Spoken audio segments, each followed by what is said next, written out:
Welcome to yet another controversial Better Mankind video. I think subconsciously there must be a part of me that enjoys the onslaught of nasty comments when I make videos like this.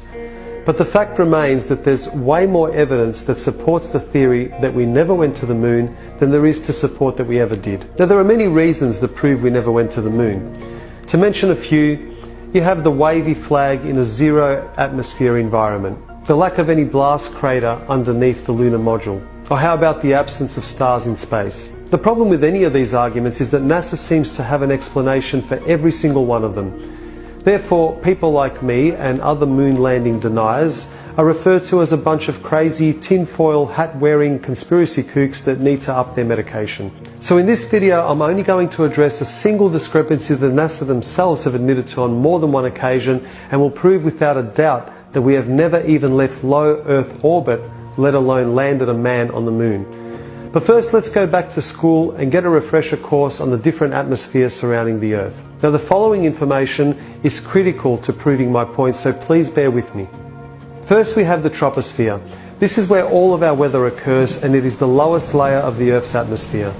It starts at the Earth's surface and extends up to a height of 4 to 10 miles. Next, we have the stratosphere, which extends to about 35 miles above the Earth's surface. This is where our ozone layer resides and protects us from those dangerous UV rays. It is also the layer where aircraft travels, as it is free from weather disturbances. Now we go up to the mesosphere, where most meteors burn up on entry. The mesosphere stretches up to 50 miles above the Earth's surface. Next we have the thermosphere, and this layer extends up to 400 miles from the Earth's surface, and the air here is very thin. Also, temperatures here start to get really hot, ranging anywhere from 200 to 500 degrees Celsius and 500 to 2000 degrees Celsius in the upper region. And last but not least is the exosphere. The temperature in the exosphere can vary from 0 to 1700 degrees Celsius. The exosphere is the outermost layer of the Earth's atmosphere and is around 6,200 miles from the Earth's surface. Now, according to NASA, low Earth orbit is around 1,200 miles from the Earth's surface. So before I tell you the reasons why it is impossible for us to go beyond the exosphere, or for that matter even past the thermosphere, have a listen to what some NASA experts have to say about this topic.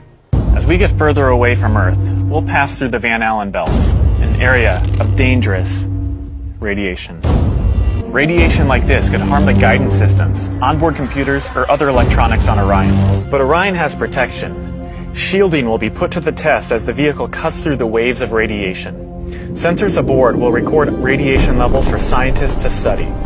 We must solve these challenges before we send people through this region of space. Hang on.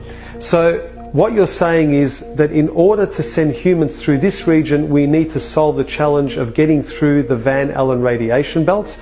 But I'm confused. Didn't you already solve this challenge back in 1969 when you sent astronauts to the moon, and subsequently 5 other times after that?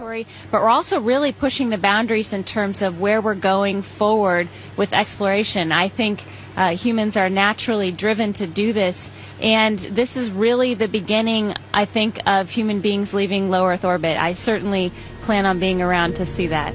So she's a NASA astronaut, but I guess no one bothered to tell her about the first time that we left low Earth orbit. I guess she might be a little too young to remember. Here we have another astronaut that wasn't told about the moon landing 48 years ago. The plan that NASA has is to build a rocket called SLS, which is a heavy lift rocket.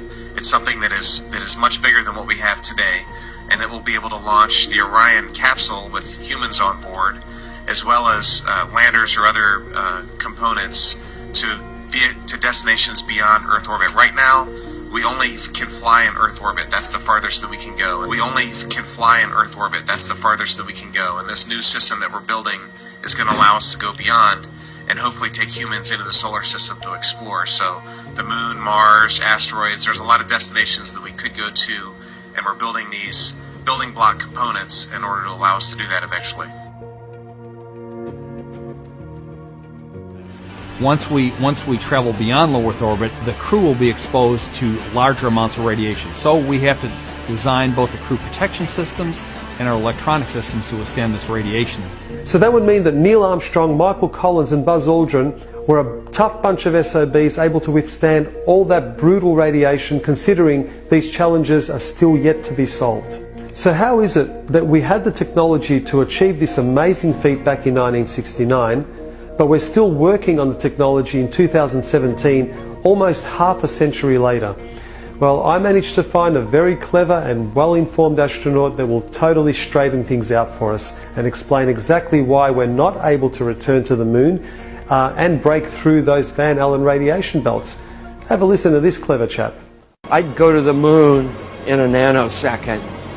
The problem is we don't have the technology to do that anymore. We used to, but we destroyed that technology, and it's a painful process to build it back again. This guy, oh boy.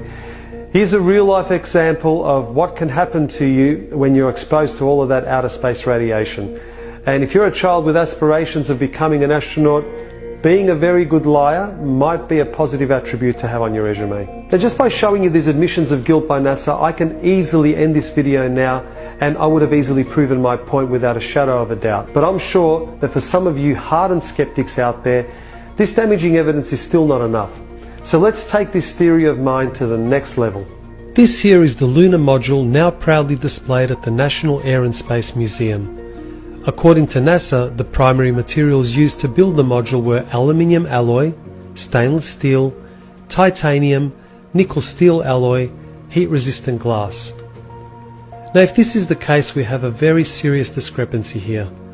If you remember earlier when I went through the different atmospheres that surround the Earth, both the thermosphere and exosphere have temperatures ranging from 0 to 2000 degrees Celsius. So I decided to examine the melting points of the primary metals that were used to build the lunar module. First off, we have the aluminium alloy, which has a melting point of 463 degrees Celsius.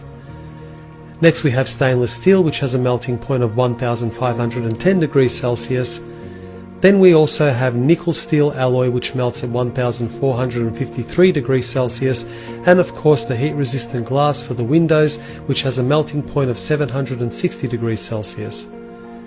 So this would mean that the lunar module, along with its occupants, would have disintegrated well before it even passed through the thermosphere, let alone surviving the Van Allen radiation belts in the exosphere. To protect the astronauts from the Van Allen radiation belts, the lunar module would have required 6 feet of lead shielding. But here's what they really had for protection. Obviously, the only shielding they had was the literally paper-thin outer hull of aluminum, and their suits consisting of glass fiber, some aluminum fibers, and silicon rubber. It's very interesting concerning radiation that the astronauts were protected by a thin film of aluminum, when here on Earth they put a lead shield on us when they take a dental x-ray. In conclusion, when NASA themselves admit to never having left low Earth orbit, and the fact that we don't even have the materials that could withstand the extreme temperatures and cosmic rays in space, how on earth can anyone believe that we ever went to the moon? Well, I hope you enjoyed this video, and if you like